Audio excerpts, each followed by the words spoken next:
Hi friends, welcome to Vinex Technologies. നമ്മൾ neural network related videos ഒക്കെയാണ് എയുടെ ഭാഗത്തൊക്കെ നമ്മളിപ്പോൾ കണ്ടുകൊണ്ടിരിക്കുന്നത്. അപ്പൊ നമ്മൾ പല ടൈപ്പ് ന്യൂറൽ നെറ്റ്വർക്ക്സും അതിന്റെ ആപ്ലിക്കേഷൻസ് റിയൽ ടൈം അതെങ്ങനെ വർക്ക് ചെയ്യുന്നതൊക്കെ നമ്മൾ കണ്ടു. എയിൽ അതെങ്ങനെയാണ് റിയൽ ടൈം വർക്ക് ചെയ്യുന്നത്. അപ്പൊ നമ്മൾ എയുടെ ഒരു ആപ്ലിക്കേഷൻ നമ്മൾ പറയുന്നതാണ് മെഡിക്കൽ അനാലിസിസ് അല്ലെങ്കിൽ മെഡിക്കൽ ഫീൽഡ് എയുടെ ഉപയോഗം എങ്ങനെയാണ്, അത് നമുക്ക് എങ്ങനെ ഹെൽപ്പ് ചെയ്യുന്നുള്ളത്. അപ്പൊ നമുക്ക് മെഡിക്കൽ ഫീൽഡിൽ ഒരു ഇമേജ്, ഒരു എക്സ്റേയുടെയോ അല്ലെങ്കിൽ ഒരു സ്കാനിങ്ങിന്റെ ഇമേജ് കൊടുത്താൽ അവിടെ നമുക്ക് എന്താ ഡിസീസ് ഉണ്ടോ, അല്ലെങ്കിൽ ആ കൊടുത്തിരിക്കുന്ന ഇമേജ് ഏത് ആളിന്റെ ഇമേജ് ആണോ എടുത്തിരിക്കുന്നത് ആ ആളിന് ഡിസീസ് ഉണ്ടോ അതോ നോർമൽ ആണോ നമ്മളെ നമുക്ക് എങ്ങനെ മനസ്സിലാക്കാൻ ഏയുടെ സഹായത്തോടെ സാധിക്കും എന്നാണ് നമ്മൾ നോക്കുന്നത്. അതിനുള്ള കോഡ് നമ്മൾ ഇവിടെ എഴുതിയിരിക്കുന്നത്. ആദ്യം നമ്മൾ ഇതിന്റെ ലൈബ്രറീസ് ഒക്കെ ഇൻസ്റ്റാൾ ചെയ്യണം.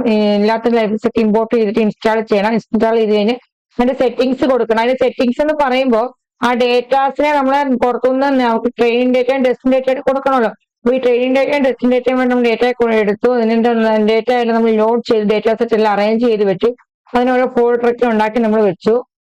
ഫോൾഡർ എപ്പോഴും ഉണ്ടാക്കുമ്പോൾ നമ്മുടെ ഈ പൈത്തോണിന്റെ അല്ലെങ്കിൽ നമ്മൾ പൈത്തോൺ ലൈബ്രറി സെറ്റ് ചെയ്ത് നമ്മളൊരു ഫയൽ ഒരു ഫോൾഡർ സെറ്റ് ചെയ്യുക.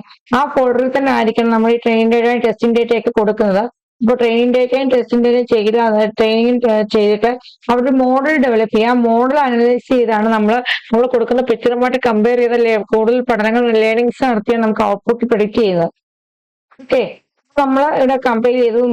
നമ്മൾ സമ്മറി ആയിട്ട് നമ്മൾ ട്രെയിനിങ് മോഡലിൽ കൊടുത്തു. ട്രെയിനിങ് മോഡൽ നോക്കിയിട്ട് അതായത് 80% ഡേറ്റ നമ്മൾ ട്രെയിനിങ് മോഡലിൽ കൊടുത്തു, 20% ടെസ്റ്റിംഗ് കൊടുക്കുന്നത്. അപ്പൊ ഒരു 10 എപ്പോഴത്തോളം റിസൾട്ടുകൾ നമ്മൾ എടുത്തിട്ട് അതിനെ നമ്മൾ സേവ് ചെയ്തുകൊണ്ട് നമുക്ക് കൊടുക്കാനുള്ള ഇമേജിനെ കൊടുത്ത് നമ്മൾ പ്രെഡിക്റ്റ് ചെയ്യും. നമുക്ക് അവിടെ എന്താ ഡിസീസ് ഉണ്ടോ അല്ലെങ്കിൽ നോർമൽ ആണോ എന്ന് നമ്മൾ പ്രിന്റ് ചെയ്ത് വരാൻ വേണ്ടി നമ്മൾ അവിടെ കൊടുക്കും. ഓക്കെ, അപ്പൊ അവിടെ പ്രെഡിക്ഷൻ ചെയ്യാൻ വേണ്ടി നമ്മൾ ഡേറ്റാ സെറ്റ് കൊടുത്തു. ഇനി നമ്മൾ ഇമേജ് കൊടുത്തത് പ്രെഡിക്റ്റ് ചെയ്യും. നമ്മൾ ഇവിടെ കൊടുത്തിരുന്ന ഇമേജ് എന്ന് പറഞ്ഞാൽ ടെസ്റ്റ് 1 ആണ്. ആ ഇമേജ് നമ്മുടെ പൈത്തോണിന്റെ പ്രോജക്ട് 21 നമ്മൾ പൈത്തോൺ പ്രോജക്ട് 21 എന്ന ഫോൾഡറിലാണ് നമ്മൾ ഈ കോഡ് ചെയ്ത് വെച്ചിരിക്കുന്നത്. ആ ഫോൾഡറിൽ തന്നെ നമ്മൾ ഇമേജ് കൊടുത്തു. നമ്മൾ ടെസ്റ്റ് 1 എന്നുള്ള ഇമേജ് ആണ് കൊടുത്തിരിക്കുന്നത്. അപ്പൊ ആ ഇമേജ് ഒരു ഡിസീസ് ഉള്ള ഒരു ബാക്ടീരിയ ആണോ അത് നോർമൽ ആയിട്ടുള്ള ബാക്ടീരിയ ആണോ നമ്മൾ ഐഡന്റിഫൈ ചെയ്യാൻ പോവുക. എയുടെ ഹെൽപ്പോടെ ന്യൂറൽ നെറ്റ്വർക്ക്സ് ഉപയോഗിച്ച് നമ്മൾ ചെയ്യുന്നത്. അപ്പൊ അതിനായിട്ട് നമ്മൾ എന്ത് ചെയ്യും, നമ്മളിപ്പോ നമ്മുടെ കോഡ് റൺ ചെയ്ത് നോക്കും. ഓക്കെ, നമ്മുടെ കോഡ് റൺ ചെയ്യുകയാണ്.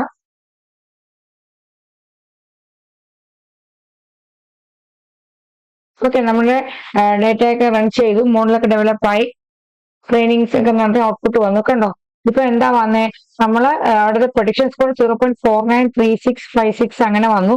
എന്നിട്ട് നമ്മൾ കൊടുത്തിരുന്ന പിക്ചർ എന്താ, നോർമൽ ആയിട്ടുള്ള ഒരാളുടെ ചെസ്റ്റിന്റെ പിക്ചർ ആയിരുന്നു നമ്മൾ കൊടുത്തിരുന്നത്. അതുകൊണ്ടാണ് അവിടെ നോർമൽ എന്ന് വന്നേ. ഓക്കെ, നമുക്കിനി വേറൊരു പിക്ചർ കൂടെ കൊടുത്തു നോക്കിയാലോ. എന്താടെ അതെന്താ വരുന്നത് നമുക്ക് നോക്കിയാലോ. നമ്മൾ ടെസ്റ്റ് 1 എന്നുള്ളതല്ലേ കൊടുത്തു, നമുക്ക് ഈ നോർമൽ JPG കൊടുത്തു നോക്കിയാലോ. നോർമൽ എന്ന് പേര് കിടക്കുന്ന ഫയലിൽ കൊടുത്തു നോക്കിയാലോ.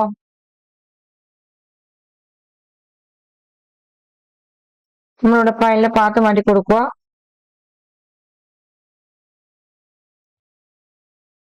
ഓക്കെ, നമ്മൾ നോർമൽ .jpg കൊടുത്തു.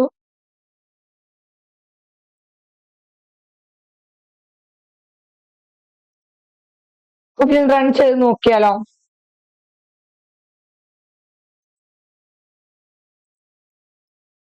ആ പിക്ചർ അനലൈസ് ചെയ്യാൻ മറ്റേ മോഡൽസിനോട് കമ്പയർ ചെയ്ത് പിക്ചർ അനലൈസ് ചെയ്തു. ട്രെയിനിങ് കംപ്ലീറ്റ് ആയിക്കൊണ്ടിരിക്കുകയാണ്. നമ്മൾ 10 സെറ്റ് ആണ്, ഇവിടെ 10 സെറ്റ്സ് ആയി. ഓക്കെ, നമ്മുടെ പിക്ചർ നമ്മൾ കൊടുത്ത ആ ചെസ്റ്റിന്റെ പിക്ചർ അനലൈസ് ചെയ്തിട്ട് നമുക്ക് എന്താ നോർമൽ എന്നാ വന്നേ. കണ്ടോ, അതായത് നമ്മൾ നോർമൽ ആയിട്ടുള്ള പിക്ചർ ആയിരുന്നു അവിടെ കൊടുത്തത്. കണ്ടോ, നമ്മൾ കൊടുത്തിരുന്ന പിക്ചർ ഇപ്പൊ ഇവിടെ കാണിക്കുന്നു. നോക്കണേ, ഈ നോർമൽ JPG നമ്മൾ കൊടുത്തിരുന്നത്. അപ്പോൾ നമ്മൾ ആ പിക്ചർ അനലൈസ് ചെയ്ത് നോർമൽ ആണെന്ന് പറഞ്ഞു. നമുക്ക് ഒരു മോഡൽ കൂടെ നോക്കാം. അതായത് നമ്മളിപ്പോ മൂന്നാമത്തെ പിക്ചറാണ് നോക്കിക്കൊണ്ടിരിക്കുന്നത്. ഓക്കെ, മൂന്നാമത്തെ നമ്മുടെ ഫോൾഡറിലുള്ളതെന്ന് പറഞ്ഞാൽ ടെസ്റ്റ് JPG എന്നുള്ളതാണ്. നമ്മൾ ടെസ്റ്റ് JPG കൊടുത്തു നോക്കാം.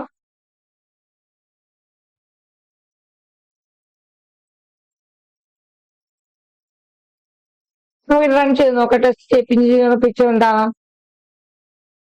നമ്മൾ ഈ കൊടുത്തിരുന്ന പിക്ചർ എല്ലാം ചെസ്റ്റിന്റെ സ്കാനിങ്ങിന്റെ പിക്ചറാണ്.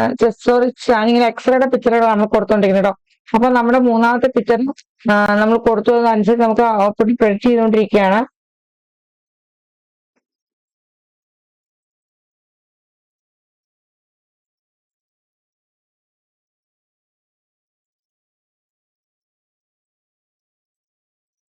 നമുക്കിപ്പോ അവിടെ ചെറിയൊരു എറർ എന്തോ വന്നിട്ടുണ്ട്, നമുക്ക് നോക്കാം എന്താ എറർ നോക്കാം. ഇവിടെ നമ്മൾ JPG വന്നു പ്രാവശ്യം, അതുകൊണ്ടാട്ടോ നമുക്കൊന്ന് മാറ്റി കൊടുക്കാം.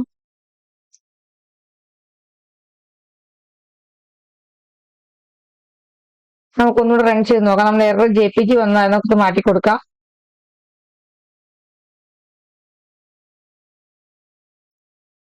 എന്തായാലും ഇവിടെ ഒരു JPG വന്നാൽ മതി, ടെസ്റ്റ്.jpg ഒന്നിൽ കൂടുതൽ JPGകൾ വന്നോണ്ടാണ് അവിടെ എറർ കാണിച്ചത്. ഓക്കെ, അപ്പൊ നമ്മളിപ്പോ മൂന്നാമത് കൊടുത്ത പിക്ചറിൽ എന്താ വന്നിരിക്കുന്നത്, അവിടെ ഡിസീസ് ഡിറ്റക്ട് ചെയ്തിട്ടുണ്ട്. നമ്മൾ ആദ്യം കൊടുത്ത 2 ടെസ്റ്റിന്റെ എക്സലും നോർമൽ ടെസ്റ്റ് ആയിരുന്നു. നമ്മൾ ഏത് 2 വ്യക്തികളുടെ ടെസ്റ്റിന്റെ എക്സറാണ് കൊടുത്തത്, അവർക്ക് നോർമൽ ആണ്, ഡിസീസ് ഒന്നും ഇല്ലാതെ നമുക്ക് അനലൈസ് ചെയ്തെടുക്കാൻ പറ്റും. നമ്മൾ മൂന്നാമത് കൊടുത്ത ടെസ്റ്റിന്റെ പിക്ചർ ആരുടെയാ, ഒരു ഡിസീസ് ഡിറ്റക്ട് ആയിട്ടുള്ള ആളുടെയാണ് കൊടുത്തത്, ടെസ്റ്റ് അങ്ങനെ വന്നത്. ഓക്കെ, ഇതാണ് നമ്മൾ കൊടുത്തേക്കുന്നത്. മൂന്നാമത് കൊടുത്ത ആളുടെ പിക്ചർ കണ്ടു, ഇതാണ് നമ്മൾ മൂന്നാമത് കൊടുത്ത ആളുടെ പിക്ചർ. ഇതൊരു ഡിസീസ് ഉള്ള ആളുടെ ടെസ്റ്റിന്റെ പിക്ചർ നമ്മൾ കൊടുത്തത്, അതുകൊണ്ട് ഡിസീസ് ഡിറ്റക്ട് ആയി. ാണ് മെഡിക്കൽ ഫീൽഡിൽ എങ്ങനെ ഇത് ഉപയോഗപ്പെടുത്താം, നമ്മുടെ ന്യൂറൽ നെറ്റ്വർക്ക് ഉപയോഗപ്പെടുത്താൻ. അതായത് ജസ്റ്റ് എക്സ്റേ എടുത്തിട്ട് നമ്മൾ എക്സ്റേ എടുക്കുമ്പോൾ സ്വാഭാവികമായിട്ട് നമ്മൾ ഡോക്ടറിനെ കമ്പ്യൂട്ടറിൽ വരുമല്ലോ. അപ്പൊ ഡോക്ടറെ അടുത്ത് കൊടുത്തു കഴിഞ്ഞാൽ കറക്റ്റ് ഡിസീസ് ഉണ്ടോ ഇല്ലയോ എന്ന് ഡോക്ടർ അപ്പോൾ തന്നെ ഡോക്ടർ പിക്ചർ എടുത്ത് നമ്മൾ നോർമലി ഡോക്ടറെ എടുത്ത് വെച്ച് ഫേസ് ടു ഫേസ് വെച്ച് അനലൈസ് ചെയ്ത് ഇങ്ങനെ നോക്കിയില്ല ഓരോന്ന് പറയണേ. അങ്ങനെ ഒന്നും ചെയ്യാതാണ് ഡോക്ടറിന് നമുക്ക് ഡോക്ടറിന്റെ സിസ്റ്റത്തിൽ കൊടുത്തു കഴിഞ്ഞാൽ ഡോക്ടറിന് ആ ആളിന് ഡിസീസ് ഉണ്ടോ അതോ നോർമൽ ആണെന്ന് ഐഡന്റിഫൈ ചെയ്യാൻ സാധിക്കും എയുടെ ഹെൽപ്പോടെ. അപ്പൊ എയുടെ ഈ ആപ്ലിക്കേഷൻ നിങ്ങൾക്ക് ഇഷ്ടമായെന്ന് വിചാരിക്കുന്നു. നമുക്ക് എയോടൊപ്പം നമുക്ക് മുൻപോട്ട് നമ്മുടെ ലോകം അങ്ങനെയാണ് നീക്കുന്നത്. അപ്പൊ നമുക്ക് എയോടൊപ്പം മുന്നോട്ട് നീങ്ങാം. Thanks for watching.